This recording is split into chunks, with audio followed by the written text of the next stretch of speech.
ఇన్షాట్ యాప్లో video editing ఎలా చేస్తారో చూద్దాం.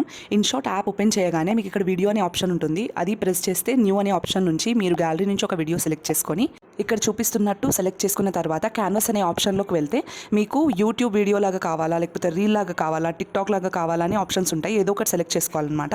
షార్ట్ అయితే షార్ట్, లాంగ్ అయితే లాంగ్ వీడియో అన్నట్టు. మనం సెలెక్ట్ చేసిన వీడియోకి ఆడియో అయినా మ్యూజిక్ అయినా యాడ్ చేయాలి అనుకుంటే అక్కడ నేను చూపిస్తున్న విధంగా ప్రెస్ చేస్తే మన మ్యూజిక్ మై మ్యూజిక్ అని వస్తుంది. దాంట్లో మీ ఫోన్లో ఉన్న సాంగ్స్ అనేటివి ఏదైనా ఉంటే అక్కడ యాడ్ చేసుకోవచ్చు. మీరు సాంగ్ సెలెక్ట్ చేసుకున్నాక ఆ వీడియో క్లిప్ దగ్గర పెట్టేసి ఎంతవరకు కావాలి, పెద్దగా కావాలా, చిన్నగా కావాలా అనేది మనం అక్కడ అడ్జస్ట్ చేసుకోవచ్చు. ఏదైనా టెక్స్ట్ కూడా యాడ్ చేసుకోవాలనుకుంటే ఇక్కడ చూపిస్తున్న విధంగా టెక్స్ట్ మీద ప్రెస్ చేసి మీరు ఏదైనా టైప్ చేసి ఇక్కడ వరకు కావాలి, ఏ లెంత్ వరకు కావాలి అనేది కూడా మనం అడ్జస్ట్ చేసుకోవచ్చు. దాన్ని అంటే వీడియో మొత్తం కావాలా లేదా అని చెప్పేసి అడ్జస్ట్ చేసుకొని టిక్ మార్క్ కొట్టుకుంటే సరిపోతుంది. డౌట్స్ ఉన్నా, లాంగ్ లెంత్ వీడియో కావాలనుకున్నా కమెంట్ సెక్షన్లో కమెంట్ చేయండి. ఇక్కడ మీకు ఇన్షాట్ అనే లోగో వాటర్ మార్క్ రాకుండా ఫ్రీ యాడ్ ఒకటి చూస్తే ఆ వాటర్ మార్క్ అనేది పోతుంది. ఇక్కడ నేను చూపిస్తున్నాను. వీడియోకి ఇంకేమైనా ఎఫెక్ట్ యాడ్ చేయాలనుకుంటే ఇక్కడ చూపిస్తున్న విధంగా చేయండి. వీడియో నచ్చితే లైక్ చేసి సబ్స్క్రైబ్ చేసుకోండి.